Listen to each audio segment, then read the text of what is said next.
Welcome, everybody, to the fourth Luke Wilson TV podcast episode. Today, we are joined by Eli.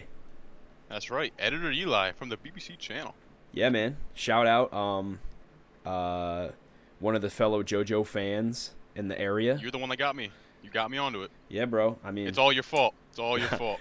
Nah, man. If this show was bad, then it wouldn't have worked. Oh, no, it's the best. It's the best. Yeah, dude. Nah, seriously though, like, I don't know. Whenever I start like a new season or like a new part, I mean, I'm always like looking at the characters. I'm like, is this really like gonna hold up? And then it does. Like every part is just as good as the last.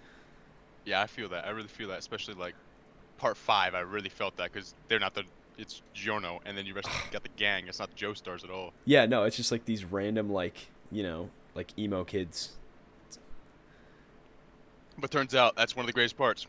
It is, yeah. No, dude, Torture Dance, a classic. Probably the most memed part. It's that and part 1. They're pretty close, but part 5 definitely is the top. Yeah, no, well, memes.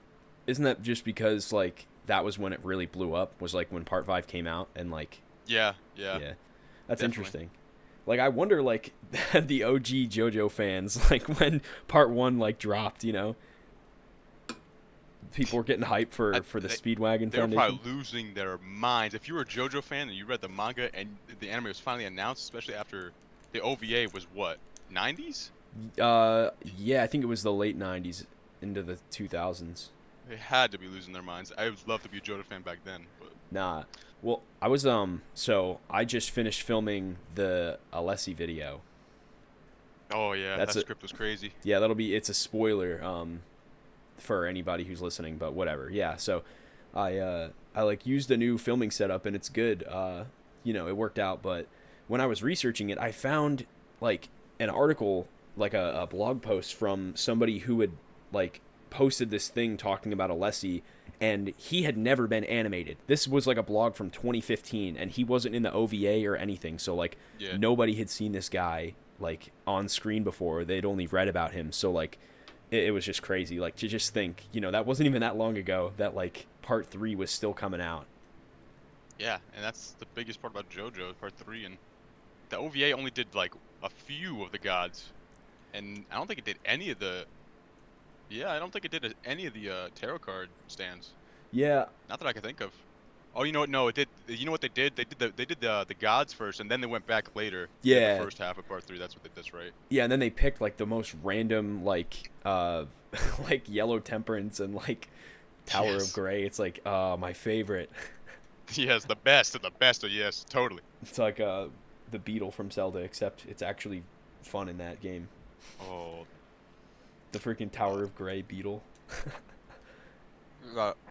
That's temple where you get the beetle so fun, but dude, yeah, that was like one of the most unexpectedly awesome items, because that's the first thing you get in Skyward Sword, and like you're already going into it so like skeptical, like because of like the art style and like and then you get the freaking motion beetle. Controls. Oh, dude, yeah, they really fixed that in the HD version. Like, I played the whole HD version, not even touched the analog controls. Oh, seriously. I like motion controls. I like it. I like swinging my arm around. That was like my camp for a while. Like when it first came out, I was like, no, Mom, like I have to stand in the middle of the living room so I can get like the original experience, because Skyward Sword was like one of the first Zelda games I played. Like, actually, it was the first one I fully beat myself. That's awesome. I think because you beat the end Ocarina for me, so yeah. Yeah, man.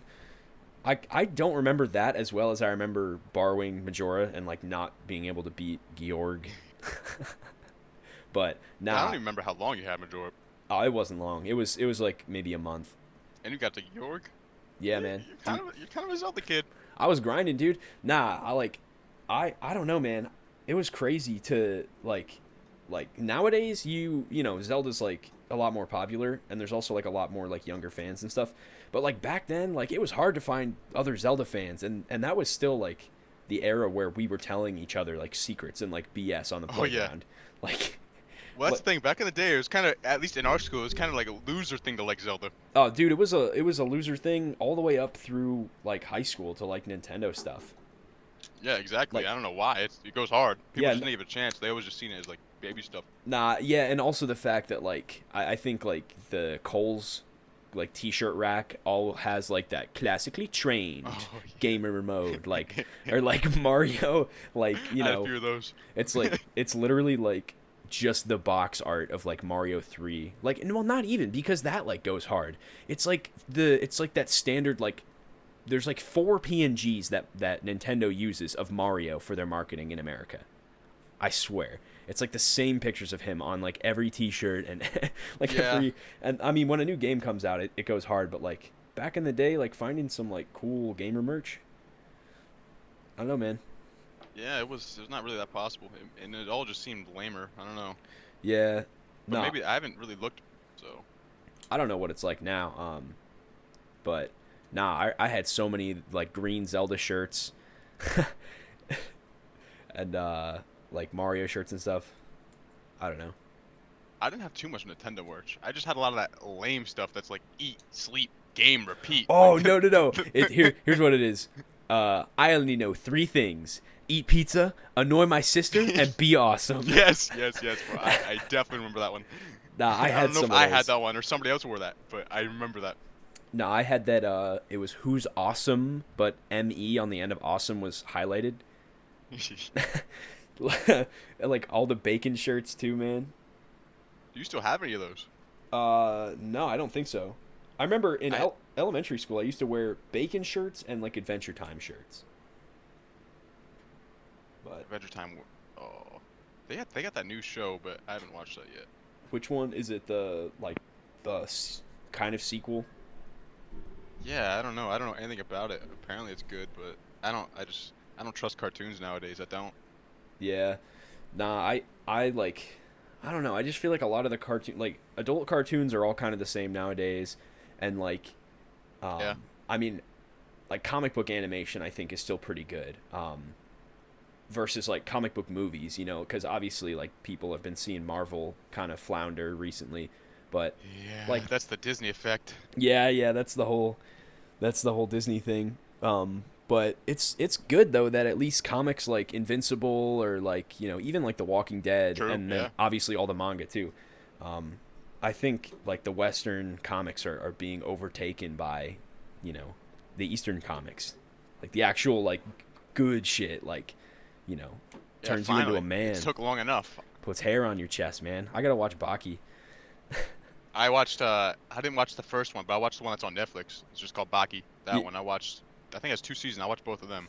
But the yeah. timeline for that show is really weird. I don't understand it myself. It's like I think there's the first show is called Baki the Grappler, and that's the one you're supposed to be watching first, and that came out, I don't know, like 10 years ago maybe. Oh dang. I'm not sure, but I don't know. Baki's a lot deeper than I thought it was.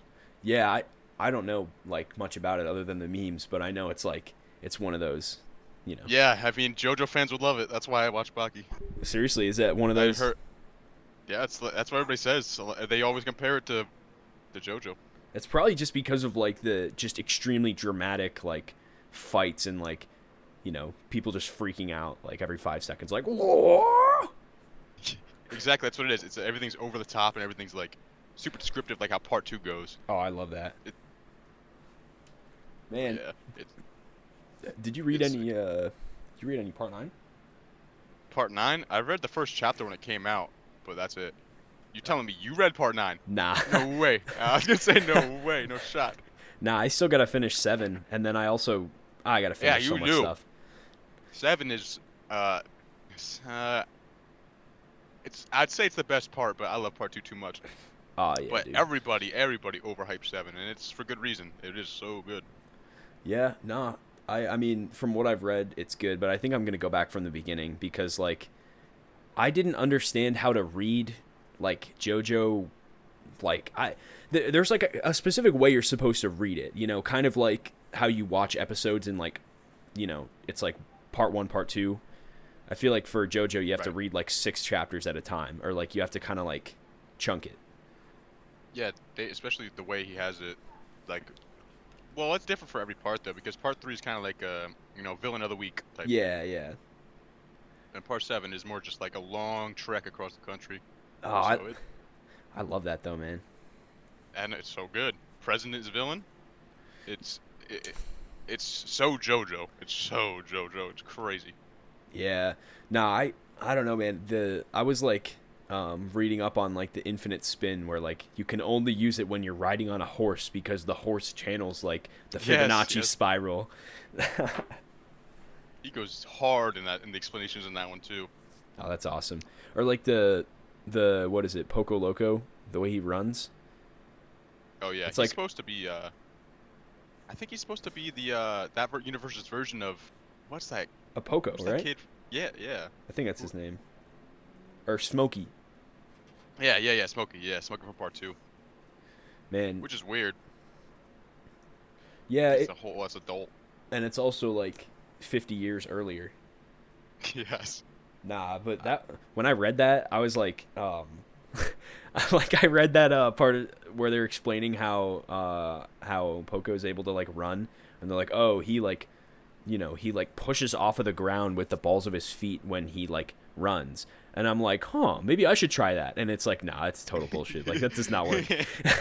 It's like a lot of times. Bolt, that's his trick, bro.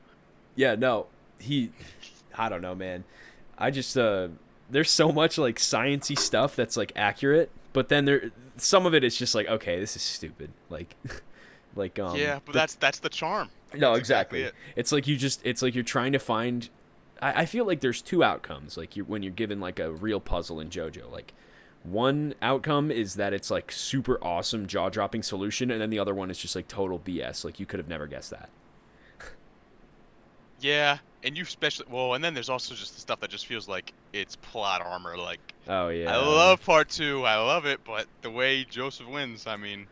Yeah, that's kind of like, well, and then they don't even bring that back for like part 3 though, because like he's doing that, like, you know, he loses to Darby, and he's like the trickster, right? Like somebody was commenting about that, saying like they should have given Joseph the win over Darby because like, you know. Yeah, because that's like, true. I felt that too. Joseph literally just, Jotaro. It seems like every fight, Jotaro just like, you know, especially towards the end of part 3, everybody's like, "Oh my gosh, you're so amazing, Jotaro! You're so awesome." Yeah, they should have put more respect on everyone's name. I mean, everybody did their part though. In the end, yeah. The most Avdol did was just save Iggy and Polnareff. Yeah, he also. I was rewatching the clip from the episode where they find out, spoiler alert for part 3, by the way, where they find out that he didn't get killed. Like, everybody knew except for Polnareff. Yes. And that was just like, they just didn't even tell him. And then, like, I don't know. I went into JoJo spoiler free, and I thought he was dead. I thought he was done for. He got shot in the head. I don't understand how the Emperor messed up. I forget. He, like, leaned back at the right time, but the whole point of the Emperor is that the bullet controls itself, right? Yeah, well, he doesn't control the bullet. It like homes in on people, right? I'm not sure. I'm not too sure. I don't think he ever makes it too apparent how it works. Like with Sex Pistols, I think he Mista might be like the one in most manga pages. Honestly, I feel like I've seen him most in part 5, but nah, he really explained Sex Pistols. But when it comes to the Emperor, it's just like magic gun. Yeah, I don't know. He didn't explain it too well, I feel like. But I don't know. Either way, I don't think Avdol definitely should be dead. Well, I don't understand how he leaned back at the right time. That's just so JoJo at the same time, though. Yeah, that's another thing. I don't know if it's like, if this happens beyond part 3, I can't remember because I haven't, watched the show for like a year, but I feel like whenever they like reveal that somebody survived, it's like, no way, like you literally animated them dying. Like another spoiler for the end of part 3 is when Polnareff is facing Vanilla Ice, and he literally, like, Iggy watches him get consumed by him. Like he evaporates. It's like they show him dying on screen. How can they have Iggy like pull some BS? Like he would have. That's the part he's hanging on the roof, right? That's what you're talking about. No, I'm talking where he's. Oh, hanging from the roof. Yeah, where he grabs him, yeah. Yeah. That, like, I don't know, man. Or, like, the end of part 2, I feel like, no, they don't explicitly show Joseph getting, like, killed or anything. But they... Yeah, no, I mean, they say But he part died. 2 just full of that. I mean, he came up with a whole ass warplane, and it's just straight up from the mountains. Like, where was that? Yeah, nah. But that's why I love part 2. It has the most of that in it, and that's what I like about JoJo. Yeah, and also I feel like there's so much going on like with cars and like the Pillar Men. It kind of distracts you. Like Joseph is literally just freaking out trying to do anything he can. And if it's like the end of the series, or the end of the like the end of the part, I think it's a little bit passable for some like BS to come out. Also, I mean, the show is like very clearly well written. It's not like, Araki's being lazy or anything. Oh no, it's not. He's just having fun with it. Yeah, exactly. And that's what makes it good. It's just, I feel like the show is like just quality. It really is. And the manga, the art style, Araki is so good with the art. Nah, that's another thing. I don't want to give away too much about this video, but I talk a little bit about like how literally like Sethin looks so like detailed in the manga. Like the shading and like the line quality and all that is amazing. And then in the anime, he's just like a shadow. He's like a black blob that they just painted on. Yeah. There's always some stuff lost, especially when you colored. Like, if you ever read JoJo colored manga, it's nice, but it's not nearly as detailed. Yeah. That's why I like reading black and white. Yeah, well, it's just like, that's crazy, man. Like, how you can just get so good at that and then just draw, like, these amazing pictures on every page. Like, yeah, every panel. And he's gets been like, that good since part 1. Yeah. He's been so. He was like what, 17, maybe when he first started. I don't know how young he was. He looks that young when because every part has the picture of him. Oh, he yeah. looks really, really young in the part 1. Dang, but that's how Japanese do it over there. The mangakas always start young and grind their whole life. Yeah, nah. Dude, that's gonna be YouTubers. Yeah, that's true. I mean, I wonder how the YouTube Japanese game is. I've never seen a Japanese YouTuber, now that I think about it. I think it's more like, I don't know. I don't think they get as invested in people over there, maybe. I think it's more, I'm literally speaking out of my ass. I have no idea what I'm, like, I have no basis for this at all. But from what I've seen, like, the popular Japanese YouTubers are, like, VTubers, or, like, related to... Yeah? It's like a game, like, very cutesy, like, I don't know how to describe it, versus, like... That makes sense. I feel like American YouTubers, people, like, form... There's, like, those parasocial relationships where, like, it's creepy, and... But then a lot of the times it's just very like wholesome. Like if you think like Rhett and Link and their audience, Yeah, the mythical beasts. Yeah, the mythical society, dude. They make so much money. That is nuts. They have so many people employed too. They Yeah. got so many different divisions now. It's insane how they're running their operation. Yeah, honestly, I've been looking a lot at how Game Theory runs. That's another huge one. Yeah, how like Matt Pet runs his channels, and I honestly think like, this is based in 0% fact, but I would like to believe that the future of YouTube lies in like multiple channels, because if you look at like Mr. Beast, like, I mean, I think now he might be the most subscribed person, but for a while he like his main channel wasn't, but he had all these other like, spider webs everywhere catching all these extra views, and that's how Smosh was, and that's how a lot of like creators that we watched growing up were, like, they would have their normal content and then they'd have like supplemental like gaming stuff or second channel stuff. I don't know. I feel like dipping your toes in many different pools might be like an effective strategy in the future, especially when there's so many people making great content. Yeah, it definitely seems that way. I mean, all the biggest people are like that. Like, we're talking Mythical, Smosh even. But I think a lot of people are opposed to that because it kind of seems like networking, like TV. Yeah. And I'm not sure. It seems like there's a lot of people that are against that because they like be more personable. But that's the thing about them. They are personable but networking at the same time.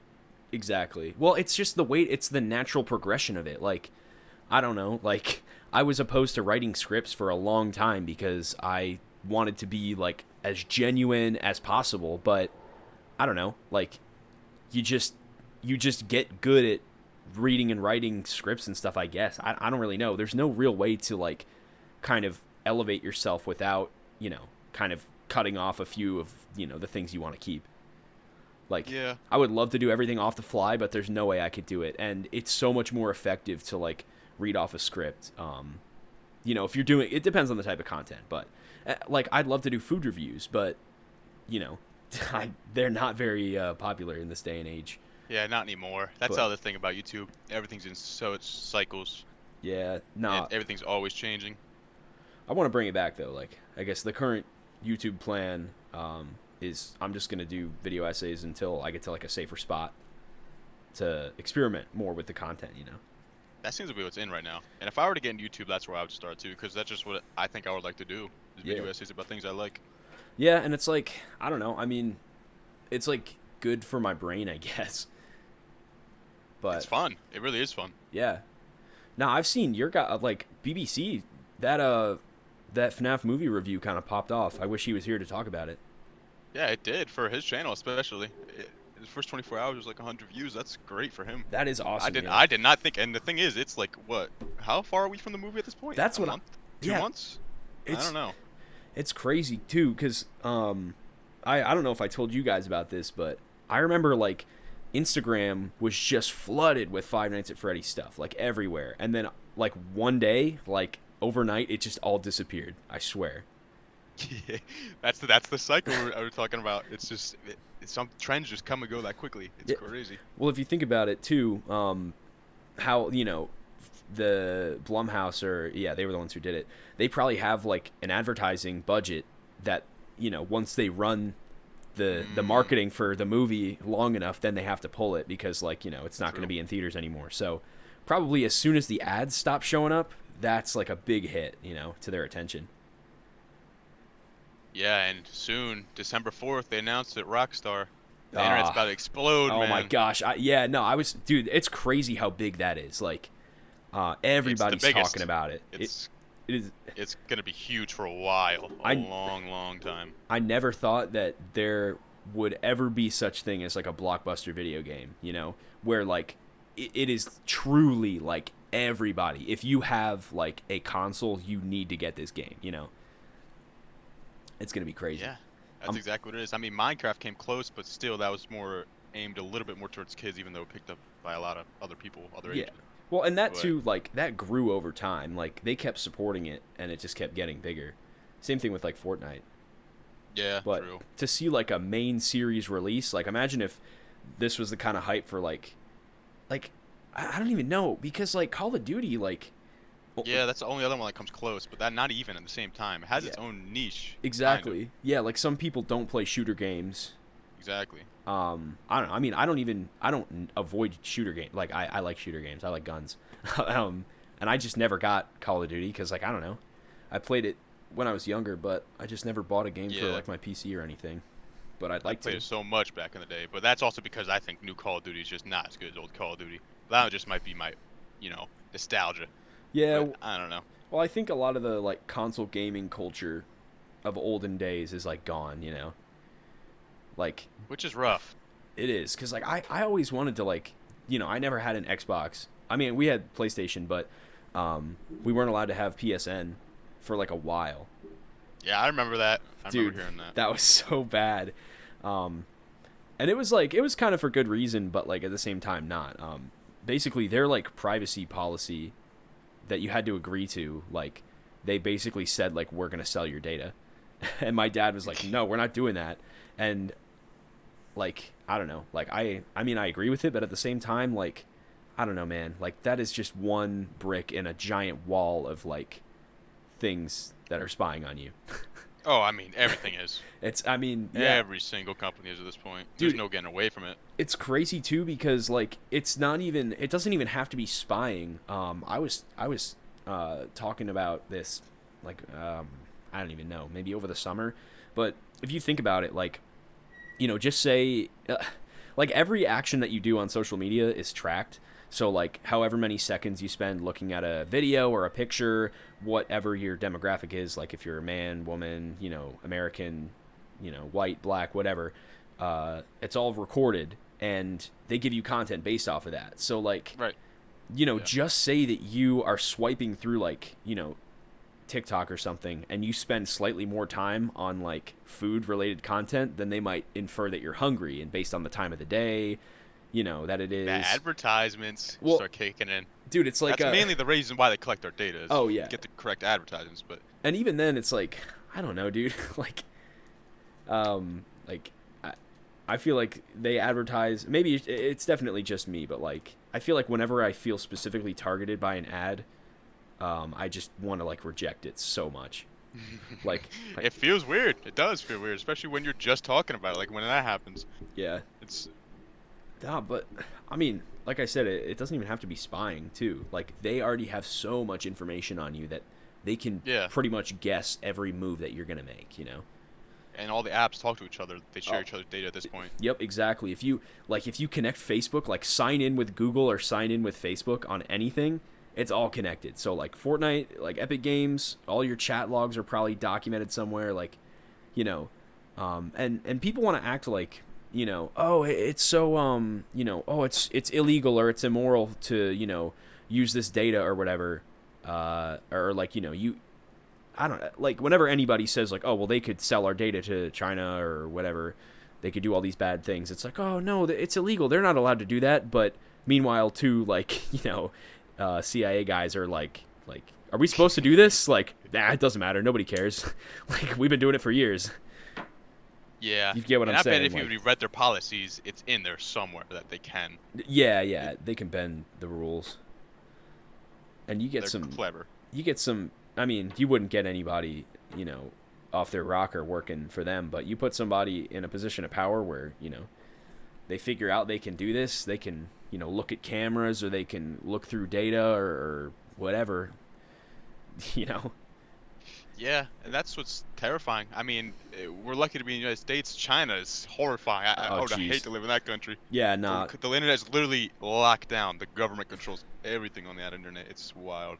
It is pretty wild, but at the same time, like, I feel like it's not, like, it's really bad, and it's like, I don't agree with it, like, you know, because, like, I think people should be allowed to do whatever, but, like, it's not as bad, I don't think, like, it's not like they're gonna shoot you for, like, you know, No. looking up something, but, I don't know, I mean, people use, like, VPNs and stuff, and they, like, like, I used the internet for 15 more minutes than I was supposed to this week, and, like, nobody cares, because their population is so huge, like, there can't possibly be somebody monitoring, like, all of these people to make sure they're following these, you know, quote-unquote laws. That's what I think, too. There's no way they could do it everybody. There's just too many people to take care of, but I don't know how locked down, the Great Firewall, they call it. Oh, yeah. I don't know. I mean, it's probably breakable, I mean, it I mean, everything internet is. Oh yeah, nah. It's so crazy how that's another thing I realized recently was like, you think about all this bad stuff like I don't know if this will get this thing demonetized. I don't even care, but there's like CP and there's like access to any kind of drug you want, access to any kind of, you know, footage, images, whatever. Like, and you could probably find it in like a few seconds on Twitter or like, you know. Yeah. Just search it up, and like it's so scary how readily available that is. I've even seen Instagram comments, just bots, just advertising for illegal, you know, CP type stuff. That's crazy. Just on like join this Telegram if you want to see, and then they'll use like special characters like the @ and stuff like that to try to disguise it. Yeah, just yeah. on Instagram, clearly, like in Snoop Dogg's comments. Oh my gosh, yeah. No, it's this is a little unrelated, but it's funny. Whenever people post on Instagram, like big companies, there's always like a flood of like something. Like I know Pepsi's Instagram, every time they post, they get like 20 comments about Palestine. And like, Yeah. and like I don't know if they have if PepsiCo has some deal with like Palestine's enemy, but I don't know, man. But it's, you know, it's that same thing where or like Rap TV will post and you get all of like the OnlyFans bots. Oh yeah, those like the #1 bot. Oh, so annoying. And you can't even report them because they just, it's like, you know, it's like a Hydra. Exactly. That's a perfect way to put it. I've never thought about it like that. And I mean, Report 1, 12 come back. I gotta say, yeah, exactly. I gotta say though, Snapchat's bot controls have gotten a lot better. Like I haven't gotten added by, like, you know, I never have, but I don't use Snapchat too much. Oh yeah. Honestly, I never had problems with bots. What I'm seeing now on Instagram, there's a few people that we know from our high school. There's people that just clone your account for some reason they'll put the profile picture and then they'll put your username and add like an underscore or something, Oh yeah, yeah, and then they'll start just messaging people, acting like it's you. It's yeah. wild. I see it like 3 times a day. That must I be. don't know what the point is, It but must just be like a trolling trend or something. yeah, I don't know. I don't know.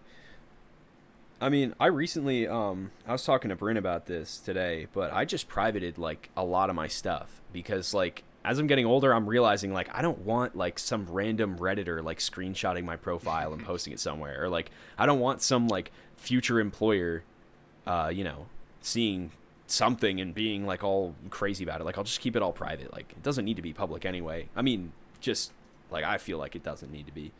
Yeah, I always felt that way. I don't know.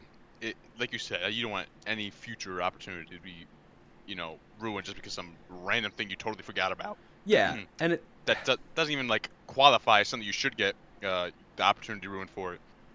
It just you I just don't get know. unlucky. Yeah. Nah, I feel that. And like social media as a whole, I feel like I've backed off. Like if I didn't run anything YouTube related, I would probably delete Instagram.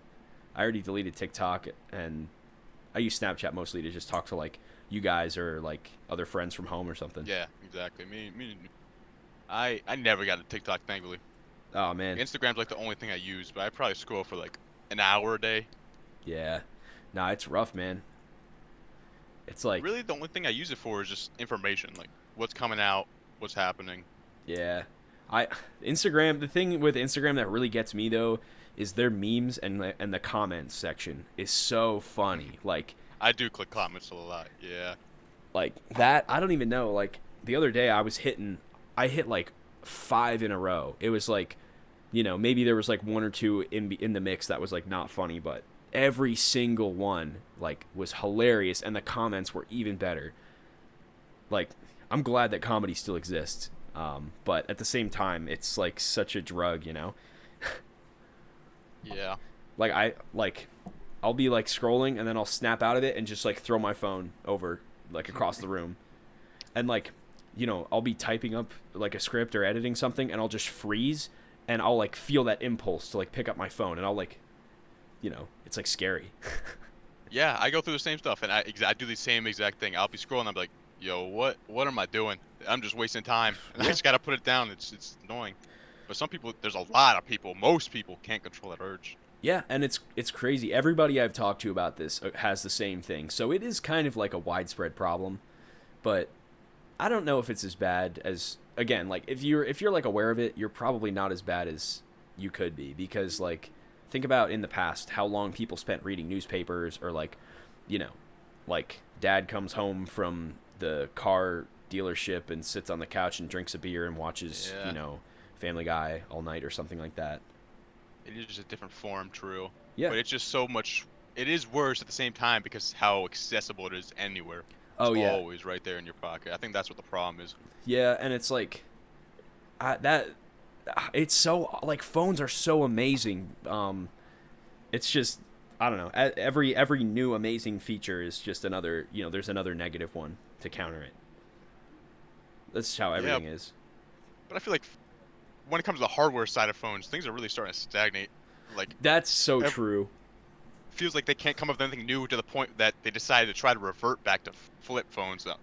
Low, It's weird. low It's weird. key, low key. I was considering like I want to get a new phone, and I kind of want to drop my iPhone because like I don't know, Apple just it's so stupid. Like it's literally a computer, but they restrict the hell out of it. Like Yes. there's so many locks and walls inside the iPhone. I wanted to get like a Google Pixel or something, and they have that new like flip phone, and it's like it's definitely less than the cost of a new iPhone. So it's a possible thing in the future. I was thinking about that too. It's just that Apple. The thing about Apple is they got that monopoly on you for like when you use it all your life, everything is there, and it's Yeah. hard to get everything off of it. Oh, And that's everything is so accessible and attached to each other, and that's what Apple does best. yeah. And I mean, at the same time though, like that's a huge thing that I've seen like Google market is like, oh my gosh, I'm gonna lose all my stuff, and then it's like, nah, like we'll just transfer your iPhone data over, like it's fine. And it's so frustrating because Apple just like refuses to work with any other technology. Like, They're being forced though recently. They're really starting to be kicked by yeah, it's. the EU, I think it is. I mean, it's like, here's something, right? Like, how similar do you think an iPhone and an iPad are? Like, pretty similar, right? Yeah.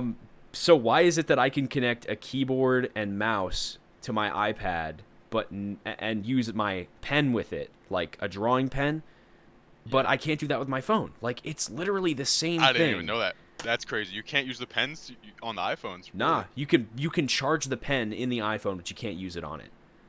It's like, what is the point, dude? And it's like, even if it's the specific type of pen that I have, this is not an old phone, and like, I don't know, man. It's just, I don't know. Every time I use a Mac, it's like, oh, it's not the control key, guys. It's the command key. It's not the file explorer, guys. It's the finder. It's like, bro, can you just name it something normal? Like, it's not alt. It's not the alt key. It's the option key. Yeah. Like, I never mess with Macs. I got to use them a lot for my classes, so I've gotten better at them, but I don't know, dude. Like, I just like Windows because it's like, here's all the controls, have at it. Apple is like, here's like a joystick, you know. I don't like any other stuff. Even something as simple as just dragging to download stuff. I don't know. I just hated everything about it. No, I got to tell you something. So, you know, you're like going into like file preferences, whatever. You click the arrow to open up a new menu. On the Mac, you can't do that. Like, so, you know, if you go up to file and it gives you a drop down menu and you try to go to like another drop down menu within that, you can't click anything. You have to just hover. And it's literally like the world's... Oh, I see what you mean. No, it's literally like the world's hardest game because you're moving your mouse on this tiny little track, and if you click or if you go off the track, like, it just gets ruined, you know? Like, it closes out all the menus and you have to start over again. And it's like, can you just not? Like, and a lot of these functions are things that you can turn off. Like, they're enabled by default, but you can turn them off. And it's like, just, why? Like, why? I don't know, man. Yeah, no, that sounds really frustrating. The thing Mac does, though, is they are beautiful. I'm not going to lie. Oh, they look so nice. Now, the phones, dude. Like, naked iPhone without the case is just a beautiful piece of technology. Like, they really are so good looking. Yeah. Especially now that when we got the X upgrade in the whole screen. Oh my god, dude, that yeah. was so good. I was not down with that at first, but I got an 11 on Black Friday a couple years ago, and it's the same one I've had since then. Like, I have the same phone, and it still just looks great. Like, the full screen, and like, now that's being I have a prediction about screens here. I think like ultra wide is going to be more popular. No. And I think like iPhone kind of helped that. You talking monitors too, or are you talking just on phones? I'm talking like ultra wide for monitors, but have you ever seen videos that use like the whole screen though for your phone? Like, I think some like Cold Ones episodes like did it for a little bit. Ones. Where it's like you go on YouTube and you can zoom in to fill your whole phone screen. Oh, you know? yeah. That's what I'm saying. That would be nice. You could kind of do that with like these streaming apps on this, but it takes away some of the cuts out some of the footage in the frame. Yeah, I don't know. I mean, I always wanted to like mess around with, you know, aspect ratio. Like, I wanted to do more like 4:3 stuff, or I wanted to do like a wider thing for, you know, just for fun. But you got to kind of stay like, you know, 16:9 is still kind of ruling right now. Yeah, I don't know if that's ever gonna change. I mean, ultra wide, I could see it becoming more of a thing, but that's only if the prices come down. Yeah, I mean, I'm just thinking as an alternative to like a VR headset. True. Because I mean, I don't know. That's another thing. The Apple Vision Pro. Oh, that's something that might be huge. Not saying that in specific, but the technology behind it. The fact that you could just put something on and then have all your monitors and stuff there. Yeah, well, I don't understand if it's. I don't know where it's gonna go. I can't tell if it's useful or not. I don't know. I think it's going to go far. Like, they've been saying since the Apple Watch since the concept of the Apple Watch came out, they've been saying that wearable tech is like the future. Because, like, you know, the next step for your phone you know, I don't know. Elon Musk said a while ago that, like, you know, he said our phones are basically becoming like, you know, you have your conscious mind, which is like your intelligent human brain that you use to make decisions. Then you have your subconscious mind, which is all of like your animal instincts, like your hunger, your sex drive, and like, you know, like extreme emotions and stuff like that. But then you have like your phone, which is your third part of your brain. You know, it's got your contacts to everybody. It's like your way to like tap into like the wider species of humanity. And he said like the logical evolution of the phone is to have it become part of your brain and have like, instead of having a 12-second delay between pulling out your phone and looking something up, you could have a 0-second delay and immediately have the information ready to speak. So basically, I mean, how that relates to like wearable tech, I guess, is just like, how do you make your phone easier to access? Yeah, that is true. Especially with the watch and everything like that. Yeah, They're really hammering that. The watch is nice. Like, I got one a while ago. I've never had one. Oh, dude. I want one though. They're nice. I just use it mostly for like exercise, but yeah, there's like a lot of, it's pretty intuitive. You can do a lot with it. Send messages, watch, you know, some videos and pictures. I don't know. I can't wait for the Apple Vision Pro to, well, at least a version of it to be more, you know, for a consumer. Yeah, not for. It's got to be coming eventually. Yeah. Right now they're just testing it with the business market, but I really, really hope they're looking into making it more consumer friendly. Yeah, I mean, the Apple Watch started out at like $1,200 or something, and then. Really? I didn't even know that. Wow. I mean, that's definitely. I'm gonna look this up right now, just because I don't want to be, you know, I don't want to be. I mean, I'm sure it was overpriced. 1,200 might be too much, but I was thinking. Was that? I was thinking. That would be wild. Do you remember when Johnson got one? Johnson, no. He was one of the first people to get one. Okay, all right. The first model was okay. I was just a little bit off. It was $400. A little bit, just a little bit. $350 to $400, but still, that's expensive for a watch. I got mine. That was the Series 0, not even the Series 1. Mine was wow, they even named it. Wow. Yeah, yeah. They knew what they were doing, but I got mine. It was a Series 3. I got it for like $150 or something on Black Friday. Or it wasn't $200, I don't think, but Target had them on sale, and there was some like Chinese guy in there buying like 20 of them, and I got my hands on one, luckily. And yeah, I don't know. Like I said, it's pretty useful. Like, I wouldn't spend more than what I did on it, but it's pretty neat. Yeah, I gotta keep an eye out. I really want one. I didn't even know you could get them for that cheap. Oh yeah, dude. Even like that was a couple of years ago too, so you could definitely get like a Series 3 or like, I think they have you know, they had like the special edition iPhones that were like, it was like the 6S or whatever, or the iPhone SE. Oh yeah. Yeah, they had one of those for the watch, so it was like, you know, the guts of like a 6 put into like a 3. Oh. Old William Afton style. Ooh. Man, we gotta talk about the FNAF movie if Brian's not gonna show up. That's what I'm saying. That was the whole point of this podcast.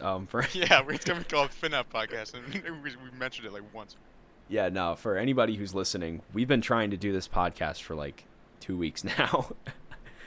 Since we planned this before my last FNAF movie, before mine and Brian's FNAF movie videos came out. So it's been a while. Yeah, we're waiting, but I don't think we're gonna get Brian's thoughts, unfortunately. I don't know, man. I'm gonna try and do weekly podcasts over the winter, because like I'm not gonna be working, so I'm gonna try and do like YouTube, and yeah, I'm gonna try and slap out some podcasts. So hopefully, you know, if he doesn't, fun. Yeah. No, well, we won't run out of stuff to talk about, because like. Definitely not. Nah, there's so much. Did I do you know Mystic Quest? Mystic Quest. That's the show. That's the show with Rob. What's the guy from Always Sunny, right? No. That's what we're talking about? No. Nah. I swear I've heard that before. What is that? Mystic Quest. You probably heard it from the Pro Jared videos.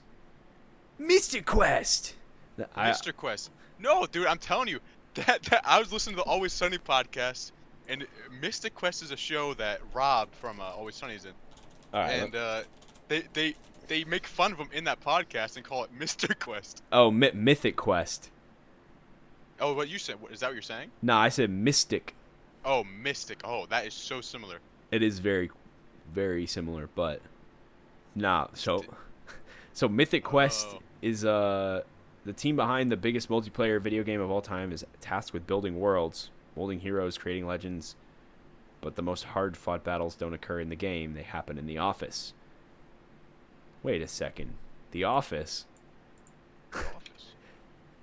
Isn't that a show? Yeah, Yeah. it is a show. Yeah, I don't remember. Nah, but Mystic Quest is it's like this like RPG for the Super Nintendo. Oh, yeah, I know what you're talking about. Yeah, I never played it, but this one kid, Mason Roney, shout out to this kid. I'm calling him a kid because he's a freshman. But yeah, he gave me a copy of it at the end of the Really? marching band season. Yeah. Dude, that one might be pretty penny. It's a Final Fantasy game. Oh, it is. Dang. Nah, I think that one's a more rare, if I'm not mistaken. I'm gonna look it up. Yeah. Okay. He gave me just a regular copy. I'm seeing like between 20 and like 25, 15 Really? on some of them. I don't think I've ever seen that myself. I thought it was more rare, but I'm definitely wrong about that, I guess. I don't know. I can bring it over next time because I didn't even know it was Final Fantasy. I guess I didn't read the label of it. Or maybe they changed it for American release. I don't know. Oh, that's possible. Final Fantasy does a lot of weird stuff when it comes to NA. Yeah. Like their games are numbered differently than in Final Fantasy 3 and NA is like Final Fantasy 6 in Japan or something like that. So is there like consistent lore, or is it just like they just No, do whatever they want? Every game is. That kind of sucks. Nah, that's how I feel like Zelda, man. Like they really dropped the ball on the timeline, but Tears man. of the Kingdom really, yeah.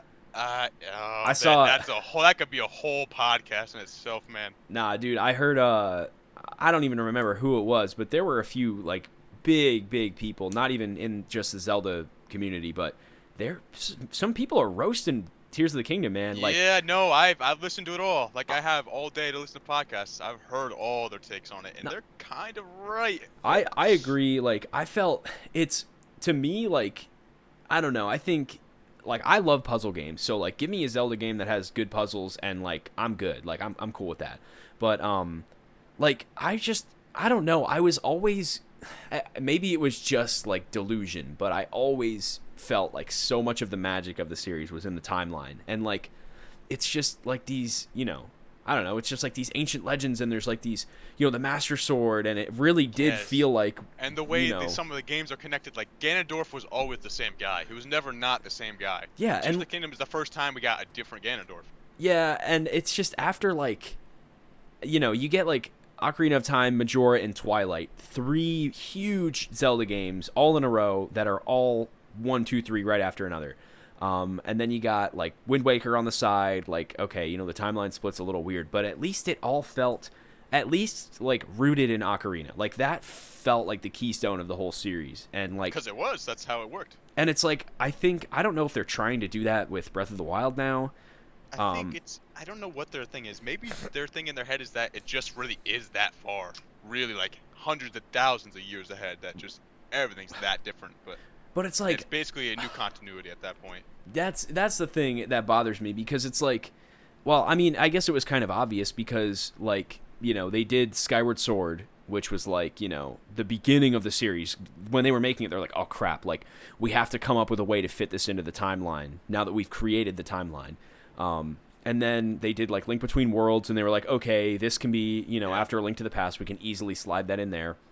They did Triforce Heroes again. They were like, okay, we could just easily slide this in. And then they get to like the next big game, and they're just like, well, we did one at the beginning of the timeline, so what if we did one at the end?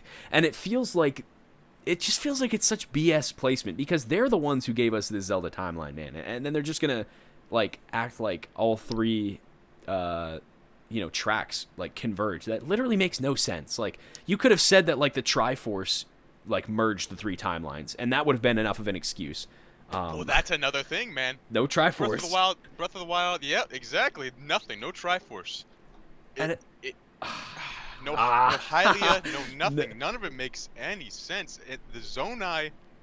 What do they have to do? I guess they're just this god. Are they the gods? It's just so.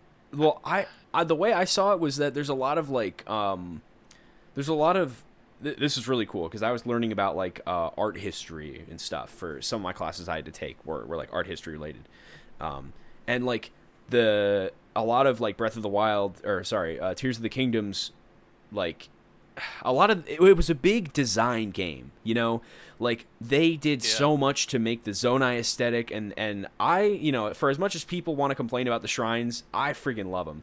Like, yeah, shrines are great. I like shrines. I don't want them. I don't want more shrines. Like I don't want to keep being the Zelda norm. No, exactly. Like, yeah. Everything's a mini dungeon, but they are fun in the 2 games that are in. Yeah. No. I mean I like it. It's definitely like a nice shake up from the rest of the series, but like I don't know. Like they put all this effort into making like the Nazca lines, like the sky things, and it's like all this like ancient, you know, like ancient stories and myths and legends and stuff. And I think the Zonai are just kind of like misinterpreted as like gods. Yeah. But then like, but what are they? Who are they? Like that's the thing though. That's just so many things about Tears of the Kingdom. Like, cool, we finally got the explanation of Zonai and all these ruins that we saw in Breath of the Wild, but barely. All we get to see the last 2 of their lineage. Yeah. Like we don't know anything about the civilization. We just know about the last 2, Rauru and Sonya.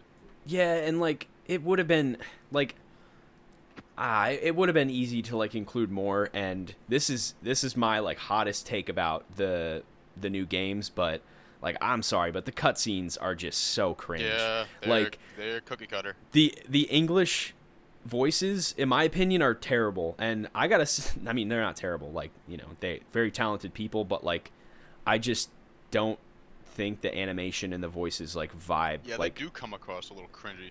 And it's like I like the Japanese is nice, so maybe it's just because they're like supposed to be like paced with Japanese speaking, but I don't know. Even like Zelda's voice in the new games, like I don't know, her Japanese voice is so much better in my opinion, because like it's like you have to save Hyrule versus like Liku, Liku, and it's like like, you know, like I'm always like I don't know. I feel like Japanese Zelda is just more like cool. That's what it's meant to be. Yeah, I agree. Maybe we didn't need voices at all. I don't know. That's another thing. Like, I kind of love like the just mashing the A button to get through dialogue. A lot of people definitely disagree with that, but yeah, that's just our nostalgia, maybe. I don't know. Well, it's because like it's so funny too, because like when I first played that, to me that is actually, now that I think about it, it's kind of a bigger deal than I think, you know, people give it credit for, is like having the ability to mash through the dialogue is so good for kids who just want to play the game and have fun, which is Nintendo's goal. They're like, oh, we want to make fun games, like, you know, aka we don't care about, you know, lore as much. Right. So, which is fine. So just make all of the lore like easily skippable, and then you can have your fun game, and then you can also have like value to it. Because like when I first started watching videos about Ocarina, and I actually started not skipping the dialogue and like the cutscenes and stuff, I don't know. Like, not, you can't skip cutscenes in Ocarina, but I don't know. I didn't pay attention to them as much when I was just like a freaking toddler chewing on the N64. Definitely not. But yeah, I wish that would come back. Even in Tears of the Kingdom, like at the end of every shrine, you gotta wait like what? 10 oh my seconds gosh, dude, that is it. so painful. They let you kind of skip it in the new game. I feel. What, in Tears of the Kingdom? It's saying? like, well, you can skip it. It's just you gotta wait a little bit. You gotta see like the zoom up, and then it's like.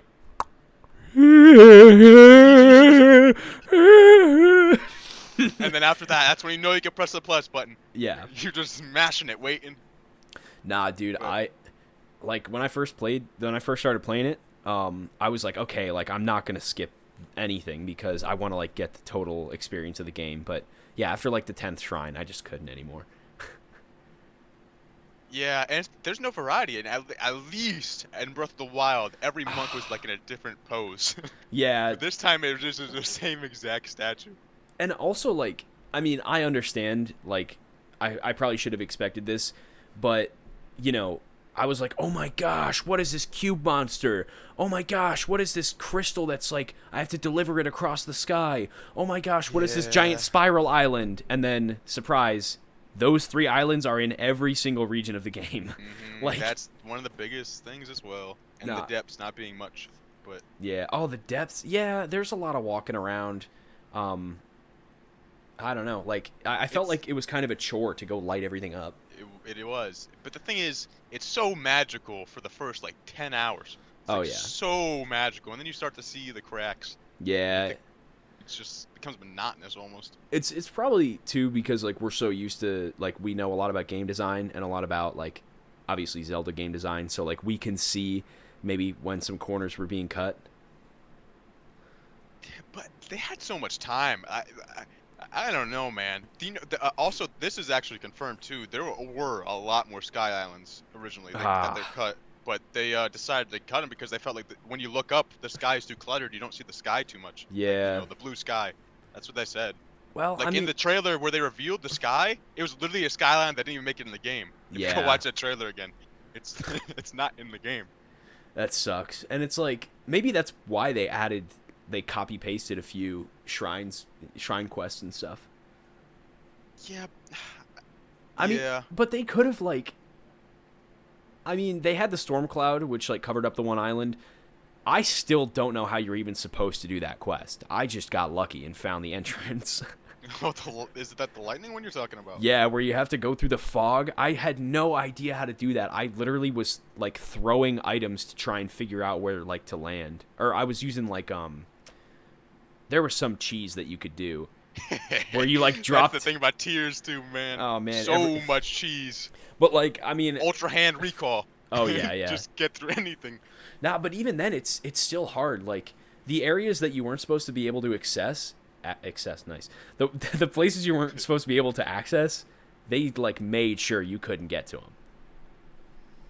Yeah, that's right. Yeah, the one thing I really wish they did was in temples or dungeons, what do you want to call them? I guess they're temples in that one, right? Yeah. But they should have took away your abilities like they do for shrines. Like Yeah. that's what they should have done. Or like what like I remember seeing a theory for the original game or like when the first big trailer came out. The theory was that you would have all of your abilities at the beginning of the game, but you wouldn't unlock items until like the Zonai items would be like Zelda items. So like, you know, you can't get this temple until you unlock rockets, and like in order to get rockets you need to do this, and you know, so there would be at least Oh. some kind of linear progression. I don't know. I mean, I know the spirit of Zelda is like, you know, about open world exploration, but come on, that was literally the first game, and only the first game. Yeah. Yeah. I mean, when you really think about it, Breath of the Wild really is just a classic Nintendo overcorrection for Skyward Sword, since everybody's complaining about the linearity. That is hilarious. Yeah. But I mean, at the same time, like, I don't know. Like, I don't hate Skyward Sword at all. Like, No, I don't either. honestly, at this point, I might put it above Twilight just because of how slow the intro to that game is. I haven't played it in so forever. slow, man. I haven't played it in forever, the probably thing about- like, because I don't want to play the beginning. It's the thing. You gotta get a save right after the beginning, and then you're chilling. Yeah, but then It freaking is so long, yeah. That and it's boring too. That's the thing. It's not even entertaining, really. yeah, that I mean, I think it's like there were only a few like points where I set down a Zelda game and I couldn't pick it back up. Wind Waker, it's happened multiple times, and I can tell you every single time Really? it was because I didn't save after the Forsaken Fortress, and Okay. and I had to redo it, and like that has stopped that game so many times for me. But I don't know, like the only other times I can think of were like Skyward Sword in the desert. there's this one part of the game that I always got stuck at, and it's like you're stuck in the Lanayru area, and I like didn't know how to progress. Desert. Well, It's like it's you know where you do like the trial of like the tears Yeah. in the desert. It's that area, and I don't know what part of the game it is, but like I just got stuck there one time when I was younger, and then I got stuck there again, and I ended up getting past it. But like, I don't know. I'll find it at some point because I think it's like a wider issue. Like I don't think I'm the only one. I don't know anything about that, but I had to play Skyward twice when I first came out because I got all the way to the point where you go in and the mob and steal all your items. Oh yeah. And my sister wiped my save, bro. Yep. So I had to play the whole entire game again. That's pretty far. I would never. I cried. I cried as a kid, man. That got to me. Dude, I don't. Especially how repetitive that game is. Man, that's one thing. Like Skyward is just very formulaic. I feel like. What saves it is how good the dungeons are. They really are really good. Dude, they're so freaking good. I don't get like, I don't get it, man. Like, what are they trying to accomplish with these new dungeons? Like, I think Tears of the Kingdom was like a step in the right direction, but again, it was like copy pasted. It was just go to these 4 parts of the dungeon and like, you know, and it's like if you get. It wasn't true dungeon. Nah, exactly. Yeah, it was. There's something about it that doesn't feel right. Like. I don't know. It felt too open. They're in the world as well. The thing about Zelda dungeons is it takes you to a separate area that's like all secluded, and you really feel like you're in dungeon mode. Yeah, you know? and I like, mean the Wind kind of did that because I think the Wind one's the one that's in that storm cloud with the ship. That one kind of did it because you couldn't see anything outside, so it did feel like you're in dungeon mode. But yeah, still, it was not a dungeon. But like even Skyward Sword had like. You get on the boat and it just shows you a little like thing. They did that in Tears of the Kingdom though. Like I feel like this, I don't know. I feel like the dungeons were separated from the world enough, but I just think the dungeon design wasn't tight enough. Like there wasn't not even close. Like I feel like Zelda has like some parkour like platforming, you know, even though the controls aren't like the tightest ever. Yeah, there's definitely some. I mean, yeah, like, I don't know. I'm just thinking like Majora and Ocarina, especially like jumping around platforms. Yeah, especially Majora, because you got the whole Deku thing. You gotta fly up and go on the platforms. And you got the flip thing. Yeah, Can we bring that back? Flip. One of the coolest, man. And that first time where you're doing the jumps right in the beginning of the game. Oh, and they first can start playing and he starts flipping. It blows your mind. Dude, they put that there on purpose too. They knew. 100%. It's so cool. Yeah, man, that game is just so freaking good, dude. Like, I think, I don't know, man. That game, it's like short enough that you can just play it whenever you want, and it's like you get right into it, and you can do so much right out the gate too. Yeah, and the world is so beautiful, man. Everything about it. I really like their like shading. I don't know if that's what you'd call it, but I feel like Majora has like this metallic texture on like a lot of stuff. Like especially like the deep like gold and green and purple colors on like Link's hat or like on some of the masks. Like everything just looks so good, especially like, you know, when you're emulating. Yeah, of course. Looks beautiful. And the Link's model even from Ocarina to Majora's, it's you don't notice it when you're playing it separately, but if you look at their models side to side, it's insane. Crazy how much better the Majora's model looks. Yeah, and that's what I'm saying. Like, I think I was thinking about the hat, like Link's hat, and like his weapons, and like just like, let me see, like Link, Ocarina versus Majora model. I probably should be like putting up more images. Oh my gosh, yeah, that is a lot different. Mm-hmm. It's crazy. Here, I'll try and pull this up. Open image, new tab. Can I like? But I mean, it didn't age as well as something like Wind Waker because it's not cel shaded, of course. But yeah, that's the one thing about Wind Waker. Everybody was hating back in the day, but it's the Zelda that held up the most visually, I think. Very much so, yeah. I think Skyward Sword, it was a little bit like faded, but I think that held up. Yeah, that's insane. Yeah, Link's, he has another strap on him. Sorry, I'm looking at his model. It's beautiful. Isn't he supposed to be like a few years older too? I'm not sure how long it takes to put out there. Probably something like 2 or 3 years. I don't know. My question actually. Well, I want to say I know he's 9 and 16 in the original game in Ocarina, and I think he's 12 in Majora, but I could be wrong. He seems a little. Now I'm looking at it. Yeah. Oh my god, it's so much better. Dude, and like, just the sky and like the grass textures too, like I don't know, like Ocarina, it holds up like really well, but it just has like this look to it, you know, like very like the light green and light blue to me is like Ocarina. Yeah, the colors are a lot lighter. You're right. But I don't know, man. That's also because the game's going for a darker theme. Yeah, yeah. Oh, a darker Zelda, bro. All this, everybody when, you know, I don't know who it was, but they were like, oh, the Zelda team says that Tears of the Kingdom will be darker. Yeah, I was hoping for it too, honestly, but I didn't think that. I thought all the dragon stuff was awesome. Like, that was cool. The story, when you look at it by itself, is good. Yeah. Especially Zelda's whole thing. It's not, yeah, no, and it does feel like a little more real, you know. It doesn't, I don't know, like everything just feels very plastic in Breath of the Wild. Like, especially like Daruk is very much like a caricature, and like Urbosa, Yeah. like they're, you know, it's very. I feel like it's like kind of forced. But I don't know, like It's tropey. yeah, I feel like. I mean, I also, again, like I didn't watch the English cutscenes for Tears of the Kingdom, but I felt like their cutscenes were awesome. Like Zelda just felt like a more real person and like trying to figure out where she's at and what's going on. Like there's more like points along your journey in Tears versus like, you know, I feel like Breath of the Wild is just like I don't know. Like there's the start and the end, and then there's all the extra stuff you can do. But in Tears of the Kingdom, there's at least start, and then there's like boom here, and then like, you know, you get the like Mineru thing figured out, and like I don't know. Yeah. I honestly think it's a shame that it's still a memory system. You don't experience the story yourself, but I don't think they could keep pulling that. Nah, But it worked for what it was for this one game.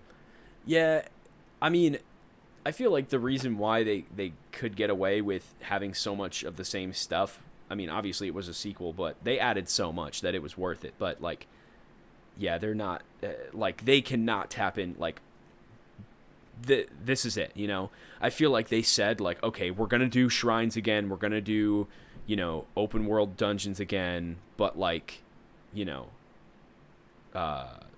like, this is it. Like, after Tears of the Kingdom, we have to go back to basics. I hope. At least a perfect fusion of the two. Like we thought this was going to be. Yeah, but the items, like literally, the items are such a big thing because, like. Yeah, you're right though. I feel like, well, and I think Tears kind of captured a little bit of this, but like, not even Ocarina. Every single Zelda game, you see stuff that you like. You're kind of taught to interact with everything, every person and every like interactable object, and you get like dialogue boxes like, oh, this is too heavy to move, or like, oh, I wonder what this is, and then Metrovania type thing. Yeah, and then you get like, you know, you get an item, and then it just completely like, you know, it completely turns the world to another perspective because now you have this new item that you can go back and like, you know, figure out what to do with it. I don't know. Exactly. Do everything you saw earlier. That is the magic of old Zelda, but they really do seem to be wanting to get away from it. It's like I wish we at least got like a hook shot or something. At some point. That would be sick. That would have been so easy to add into this game too. Instead of Ascend, they could have just had a hook shot.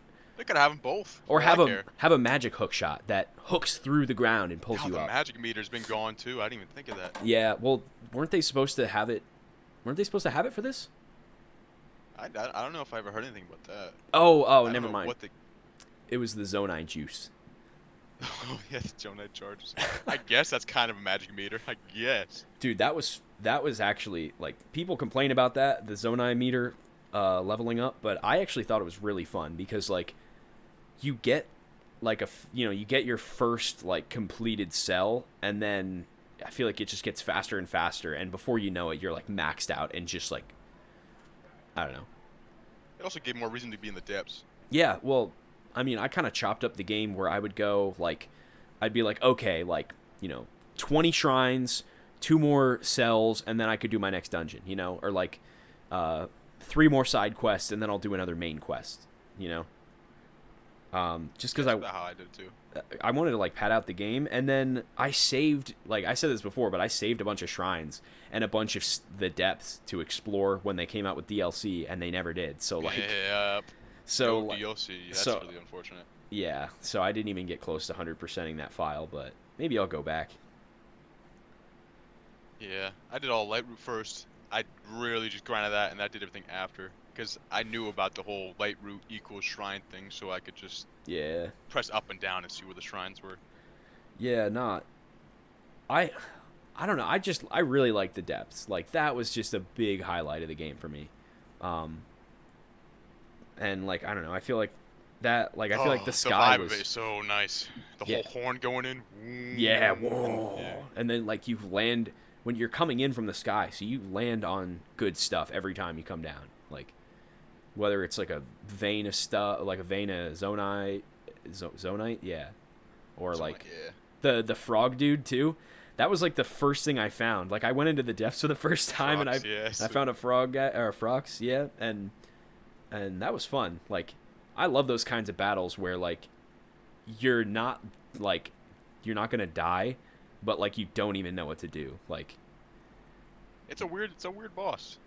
that's how I felt with the Mukdarok fight. I like that one. They were bosses are leagues above the ones in Breath of the Wild easily. Oh yeah. And everything they added in the overworld, like the Gleox and Oh man. the other ones, even just the rocks. What are the rocks called? Oh, the Taluses. taluses. The Yeah. taluses, even with the stuff just with the mobs on the back and the buildings, everything about it was sick. Yeah. Nah. They did a good job on the gameplay, like Nintendo always does. Yeah. People are just mad about the lore. That's really what everybody's pissed off about. Yeah, and like I said, I mean, like the lore doesn't matter as much to me, but that's so much of like the magic of the series. So like, I don't know. I feel like less inclined to care about the next game. Like, and, Yeah. but then they're gonna come out with some crazy shit and be like, get my attention. And the really sad part about it is it's kind of crashing Zelda tubers right now. They don't know what to make because it just clearly Nintendo doesn't care. But so they don't know what to do with it.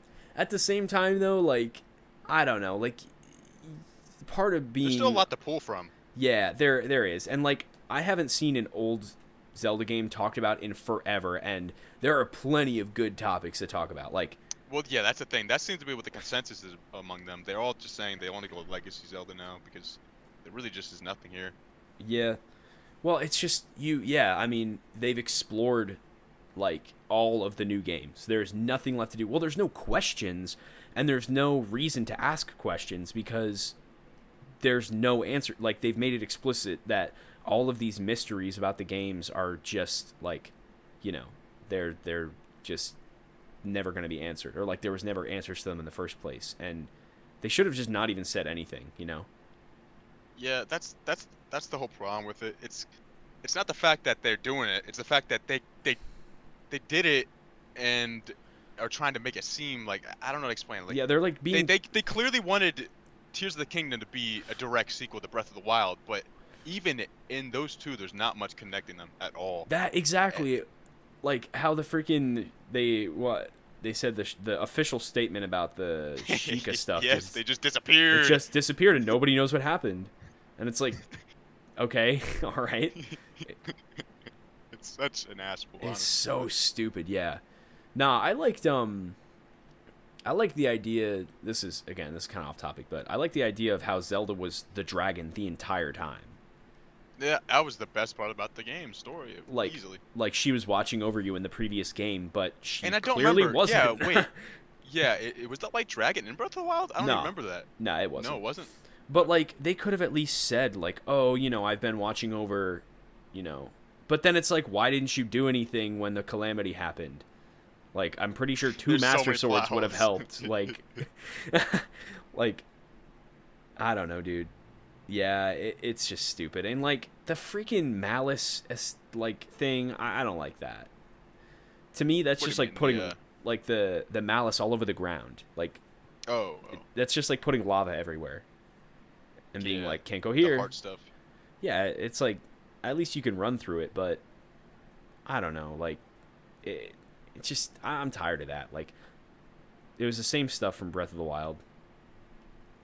Yeah. the Malice versus It was the Bloom. cool. It was really cool in Breath of the Wild too. It was a cool idea. Yeah. It's not Ganon. It's literally his hatred. Yeah. That is fueling everything. And then it's like, oh, it's because he's been, it's like his internal hatred because he's trapped under the castle. And then It's all that part is so good. yeah. And then him still being alive under the castle forever. And then There's so much they could have done with it to actually make it perfect, but it just yeah, it needed a little. I mean, I guess they focused on games. I mean, of course they focused on the gameplay, and that's where they really nailed it. Of course they did. It's And- so fun. The whole Ultra Hand thing is one of the coolest. Yeah, it's just like, man, like I just really wish they would hire like a freaking lore expert. Just What do you to mean? like, just so that like, I don't know, like hire some guy like a Zelda historian. You know? Lower expert. Oh. Yeah, what'd you think I said? A lower expert. I Oh, don't know lower what that expert. meant. Oh no. Yeah, no, I'm saying lore. Like, Yeah, they should have like a whole department for that, honestly. yeah, or like, I don't know. The thing is though, like, I just don't know if Nintendo has ever been good at making narratives. Like, have they? Like, are there any They extremely? definitely do it sometimes. I mean, some of the other Zeldas are actually, they do go hard. Like Wind Waker's Ganon, he was pretty deep. Yeah, but like some of those games weren't. What was that? Or like Link's Awakening was like an outlier because that was made by Capcom or whatever. Yeah. So, yeah, I don't know. Or no, They- I don't know. The Oracle games too. Yeah, that was also Capcom. Yeah. I don't know about their story, but yeah. I don't know anything about their story. Well, Wind Waker, yeah, I just like the Wind Waker aesthetic, honestly. I think it's time for a Toon Link game. Yes, I agree. And We should like, get another one. it would be so, like, again, like, if they're doing, like, they're doing a Zelda movie, it's like, oh, That's a whole other thing. Yeah. well, it was like, oh my god, like, they're working, Nintendo did the Mario movie with Illumination, so I guess we're going to be seeing a Toon Link movie, right? Like, awesome. Nah, it's not 2D animated or 3D animated. It's live action, but hey, man. It's gonna be really, really interesting to see it. I cannot wait to see a trailer or something. Every Nintendo Direct, I'm gonna be holding my breath because it's gotta be coming soon. Yeah, They've been moving really fast lately. They'll announce something and it'll come out really, really soon thereafter. I think they just know, like, it's crazy, the little kid market right now. Like, you got your Roblox kids who are into, like, the back rooms and FNAF and stuff, and then, like, I don't know, there's a whole generation of, like, Respawn Nintendo fans coming up, and they're getting the movies and the parks and everything. Like, they're trying to, like, compete with Disney for, like, recognition. Which is a good time too because they're really failing. Yeah, and It it's seems like video game movies and adaptations in general really are starting to be the new thing. I just think video games on the whole are on the rise. I mean, like GTA 6, man, that is going to be such a huge It's gonna event. explode. Everything is. It's gonna last forever too. To this day, GTA 5 is just as big as it was, Yeah. and so much content and everything is still being made on it is just as big. Ah, man, I'm just hyped for it. Like, honestly, I'm really optimistic. Like, COVID really screwed up a lot of stuff. And maybe the world's going to end in like 10 years, but I'm optimistic for video games and movies. Dude, the movies that are coming out this year and next year, it's crazy. Like, I don't even know. It's exciting times. It really is. It really is, man. And honestly, another thing I think is like a lot of like everyday people have access to YouTube or like better equipment and better technology because like, as you get older, like, the better quality cameras and microphones and stuff just become cheaper. And, Right. You have all these people who are just starting their careers in film or in, video game like indie development or whatever. I don't know. I think it's really going to put the pressure on the bigger companies. Like, you look at Disney performing, like, this year has been a great year for movies if you're not Disney. And, Yeah. like, it's kind of crazy because, like, yeah, it's pressuring them to create better quality stuff. Like, I don't know. Yeah, but it's like they don't even care. It's weird. I just think they're Maybe it's gonna take a couple more years so we can start seeing it again. But yeah. I wish they would be good as they used to be. Honestly, my prediction for Disney is like, I think that they are just in a rough spot. Like they've had a bunch of movies and shows planned to like come out around this time, and COVID and the writers and actor strikes and Yeah, that's true. and the fact that like they just haven't been making good movies. They nuked Marvel, they nuked Star Wars, like, you know, their like live action remakes aren't doing as well. Like, you know, people criticized, you know, Beauty and the Beast and The Lion King and Little Aladdin. Mermaid. Yeah, well, Little Mermaid. I saw 3 out of the 4 of those. I didn't see The Little Mermaid, but I saw like Lion King, Beauty and the Beast. I only saw Lion King. Yeah, it wasn't like, I don't know. It wasn't as good. It's not as good as they can make it. It's Disney used to have such a charm. Yeah. Such a charm. Nah, and I don't know, man. It's just they're not having a good time, but I think they just need to kind of, you know, blow out the rest of the crap that they've been planning to put out, hire a bunch of new people, and just start coming up with some stuff, and they'll be back on track. Yeah, they got the money. They'll be around. Yeah. They are just in a rough spot. I agree. That's probably right. Yeah, I don't know. I'm very optimistic. And like you said, we got a lot of stuff to look forward to anyway. We don't need Disney, really. Nah, well, yeah, it's like I've never had like a huge attachment to Disney. The only Disney movies that I really like had an attachment to growing up were Pixar, and like those are all like, you know, kind of standalone things. Like I like Wall-E Yeah, I and miss Up and movies like Ratatouille. that, man. The new Pixar style is okay, but I don't like as much the old style. Well, 3D animation has just gotten kind of stale, and like, you know, you got obviously the new takes on it recently, which is nice. Yeah, but they are making some nice stuff, like, you know, Spider-Verse and stuff like that. That are really, in the TMNT movie, I just saw it the other day finally.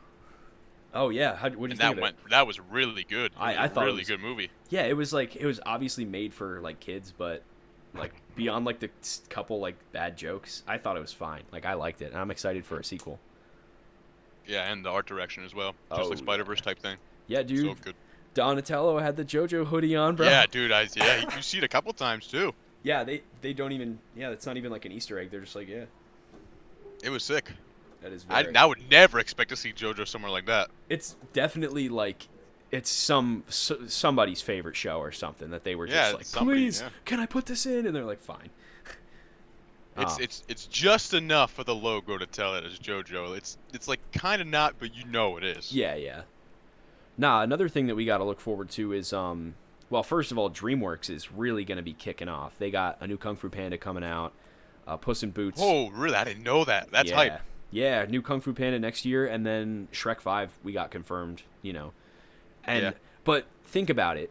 Like Shrek 4 came out, and then we had like Shrek is Love, Shrek is Life. We had all of the Shrek, like, you know, Shrek Reanimated, where they like did that whole thing. Like we haven't had a Shrek movie since it got big on the internet. So you know when this new movie comes out, like people are gonna be like swarming. People were crazy about Puss in Boots for no reason, and it that was off. really good art direction as Dude, well.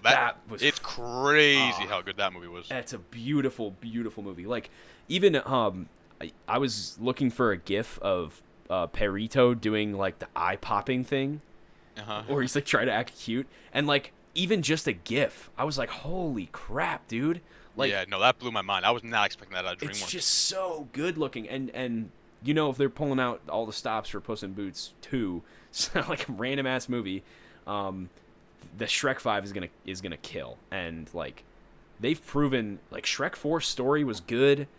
Puss in Boots, you know, story direction was awesome. The art we know is gonna slap. Like Shrek 5, honestly, is gonna be like the killer. Like it is gonna. Now that you mention it, I didn't even make that connection that it's DreamWorks, obviously. But their animation is insane now. I cannot wait to see Shrek like that. Yeah, and like they're like I said, they're putting out some like shitters here and there. Like DreamWorks, they were never afraid of like, you know, kind of putting out some like, you know, low budget but, you know, low, you know, decent profit movies.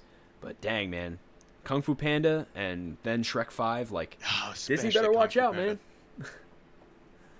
I wouldn't be surprised. Disney probably had to try to acquire them already before. Oh yeah, well that's what they came out of. Shrek 1 was a parody of Disney, because like, you know, all the fairy tales and stuff. Yeah. If you if you watch Shrek again, like I don't know when the last time you've seen it is, but if you watch Shrek 1, if you like watch it and look for all the stabs at Disney, is so funny. Like the whole purpose of that movie is just a big middle finger. Like the knight in shining armor is a freaking ogre, and all of like just the adult humor in it too is really funny. I haven't seen all the Shreks though. Yeah, the third one is not the best, but the other ones are good. 2 is really good, and 4 is really good. Man, I cannot wait for that new the Kung Fu Panda. I'm not up on Kung Fu Panda. I gotta rewatch him. I've seen them all, and Jack Black is great. Oh yeah, yeah, that's true. He's killing it too, bro. Mm-hmm. Mario movie's got Jack Black. Right, exactly. Freaking Kung Fu Panda's got Jack Black. We got, I don't know, man. Disney, Disney's animation is gonna be taking some hits here. Or you know what? Which is good. Again, maybe this will push them to work harder and make their next movie completely Yeah, they need slap. the competition. Exactly, dude. I don't know. Yeah, I'm hype about it. It's like if Sega never came to kick Nintendo in the ass, we might not get all this great stuff that we got here. Well, maybe it's time the they SNES do might it not again. been as deep as it was. Honestly, I wish somebody would. Nintendo's in their own category at this point of gaming. I don't know. Well, they're so weird because it's not PC gaming, it's not console gaming. It's just like a bubble, and it's like if you either like it or you don't. Yeah, and it's working really well for them. Yeah, they got a dedicated group of fans. We will have to see though with this next console. They like to play around a little bit, so I don't know. God, I'm a little bit worried. I'm very worried, but I know they're not going to do some. Well, I don't know. They're unpredictable. They really are. I got a theory. I think that it's going to be beefier Joy-Cons and VR capability. It's going to be like super nice OLED screen that you can dock. But then the console itself will like run hot. I don't even know. I'm just throwing out things I want. Yeah, it goes without saying. It's got to be another hybrid. There's no shot it's not. But it's like that's like the easiest thing to predict. Yeah. No way they separate their games library between handheld and console again. Nah, honestly, I think they'll keep support for like the Switch Lite and the Switch for a little bit, just because that's more of like a mobile thing. Like their next console, I don't know. If they don't do a hybrid, then they got to put all their eggs in freaking in like hardware for that, because yeah, they really do. Because nobody's gonna accept like a low quality console, and I don't know, like a hybrid. I think people are kind of over that. You think really? I don't know. I mean, a lot of people I've talked to about their Switches, they either have like a light, or they just always keep their Switch docked. I rarely play my Switch docked at this point. The image quality is just not up to par anymore, especially on a 4K TV. Yeah, and now that I have the OLED Switch, the screen is so nice. That's true. I really like the OLED, but I don't know. I always feel like the controllers are like gonna slide off or something. Like it's still like a really well made Yeah, they system, do feel flimsy. Yeah. But it gets a little rickety after 6, almost 7 years now. Oh, it's very, very old. It's basically ancient at this point in terms of hardware. Now, when are we gonna get our freaking new console? Should be coming out next year. The end of next year. That's what I think. Yeah, I hope so. I'm not. And I don't know what games they're waiting. They're saving. New 2D Zelda, calling it. I hope. I really wish we'd get something. I really wish we'd get something like Zelda 2 again. I really want to see what they could do with like a Castlevania Zelda. Yeah, nah. But like a really polished one. And the thing is, like, those 2D ones are easier to make. Like, you know, they could do like pixel art and then just have really nice lighting and make it look beautiful, like ray tracing. Didn't they do that? Interesting to see him go back to pixel art. Have they done that at all? Nah.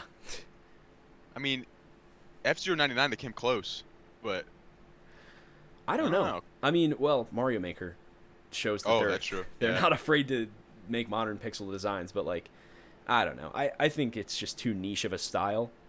If they were to do it, I don't know. I think like the Link's Awakening toy box style is like, it's simple enough that it would be easy to make, but it's beautiful. You know, kind of like how the Toon Link games are. Right. What if we got Link's Awakening remake is great. What if we got Toon Link games spliced between 3D Zelda big releases? That's what they should be doing, really. Make little bite-sized Zelda games. I mean, they're doing a Mario at this point. I don't know, man. That is true. Mario's got a good cycle going. Zelda's got to start kicking some ass. I really wish they would do more with it instead of just the big mainline games. Yeah. Mario's getting a lot. Well, it's not really Mario. It's Mario, Wario, Peach, the whole Mario franchise. They're really pumping stuff out recently. Nah, and the Luigi's Mansion 2 remake. Their whole cast, man. They're trying to get them all to the front. They've always been. Yeah. I don't know, man. All right. I'm probably got to end it off here. I got to hit the bathroom quick.